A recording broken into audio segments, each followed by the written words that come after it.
Now before we get to the speed impression, I first want to apologize for this being so late. The reason why this video is late is because I was actually going to be doing a reaction video with BerlinBronyANdy, which by the time I upload this video, the video is still not up on YouTube, but I will put a link to his channel somewhere around here in the video, and I will also put a link in the description, and I'm also going to put a link somewhere in the chat in the video, somewhere around here when it is available, and I will also put the link in the video link as well in the description when it does become available.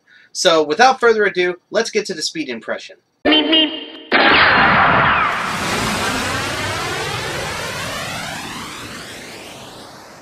Oh look, it's another Luna dream sequence episode. Now, before you get angry at me or think that I absolutely hate this episode, I do not. I actually quite like this episode, and I like the concept behind this episode, but I can't be the only one who's getting kind of tired of these Luna episodes. I mean, at this point, Luna has had quite a few episodes, and yet Celestia has had none so far.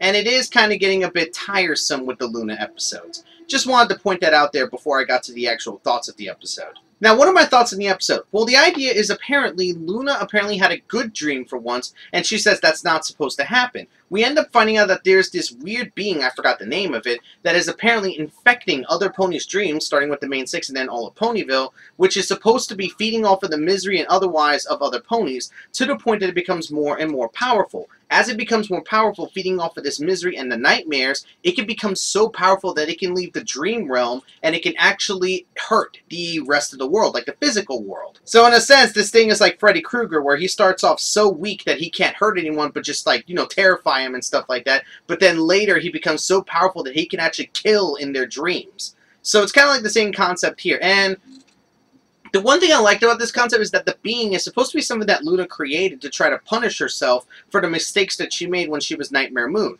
As a matter of fact, she still hasn't forgiven herself for being Nightmare Moon, and even refuses help from the main six because she feels like this is her burden, this is something that she has to do by herself.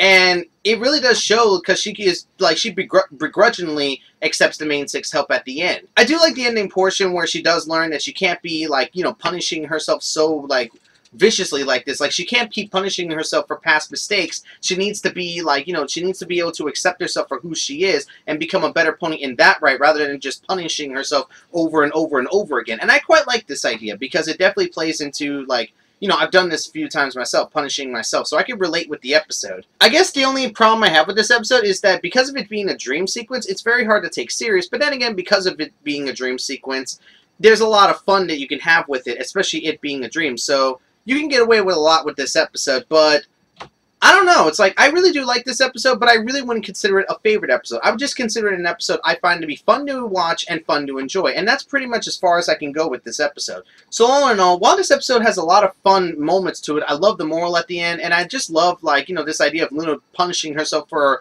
past mistakes. I honestly feel like this episode isn't that amazingly good or anything like that, that it would make it to my favorite list. Maybe to some it will, but for me, it's a good enough episode for me to say that it's, I will definitely be rewatching it whenever I get the opportunity. And that's my speed impressions on Do Princesses Dream of Magic Sheep?